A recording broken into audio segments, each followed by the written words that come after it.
मनसे प्रमुख राज ठाकरे ने वाशी में एक कार्यक्रम में इस बात पर अफसोस जताया कि जहां अमेरिका में मराठी स्कूल खोले जा रहे हैं, वहीं महाराष्ट्र में मराठी स्कूल बंद हो रहे हैं। इस दौरान उन्होंने यह भी कहा कि महाराष्ट्र में रहते हुए जब कोई हिंदी भाषा सुनता है तो परेशानी शुरू हो जाती है। वह सरकार से आयोजित विश्व मराठी सम्मेलन 2024 के कार्यक्रम में बतौर मुख्य अतिथि बोल रहे थे। इस अवसर पर मंच पर मराठी भाषा मंत्री दीपक केसरकर, मराठी भाषा विभाग के अपर मुख्य सचिव मनीषा म्हैसकर और अन्य गणमान्य लोग उपस्थित थे।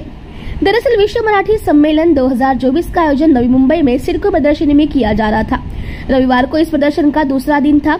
राज ठाकरे ने महाराष्ट्र सरकार के दूसरे विश्व मराठी सम्मेलन में हिस्सा लिया और मराठी साहित्य प्रेमियों से बातचीत के दौरान उन्होंने मराठी भाषा पर टिप्पणी करते हुए प्रधानमंत्री नरेंद्र मोदी की आलोचना की।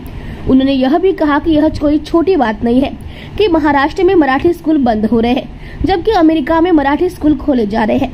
उन्होंने यह भी कहा कि महाराष्ट्र में रहते हुए जब कोई हिंदी सुनता है तो परेशानी होती है। राज ठाकरे ने आगे कहा कि मैं मराठी के लिए महाराष्ट्र में जेल जा चुका हूँ। मैं सच्चा मराठी हूँ, मैं किसी भाषा के खिलाफ नहीं हूँ। हालांकि हिंदी हमारी राष्ट्रभाषा नहीं है, क्योंकि अभी तक देश की राष्ट्रभाषा तय नहीं हुई। ठाकरे ने अपने पिछले बयान को दोहराते हुए कहा कि केंद्र और राज्य सरकारों के बीच सरकारी पत्राचार के लिए हिंदी भाषा का उपयोग किया जाता है। म्हणजे मराठी येत होतं पण बोलत नव्हता। माझं असं म्हणणे की पण समोरचा मराठी बोलताना चुकला, हसू नका।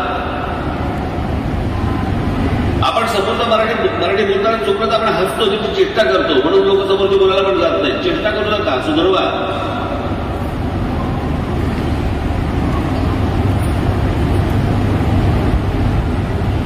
आज माझी दीपकजींना माझी विनंती आहे की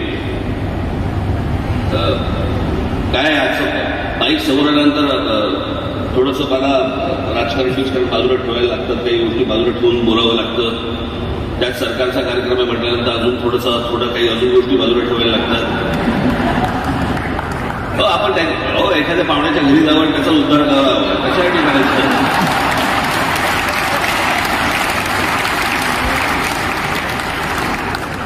तर मला असं वाटतं की दीपकजींना माझी विनंती आहे की बाकीच्या सगळ्या गोष्टी सोडा, पण सरकारतर्फे महाराष्ट्रामध्ये जेवढ्या शाळा असतील, जेवढ्या भाषिक शाळा असतील, त्याच्यामध्ये 1ली ते 10वी आपण मराठी कंपल्सरी करा। एवढे फक्त मराठीवरती शासनाने उपचार करावे, बाकी आधी सगळं बघून घेणं तयार आहे।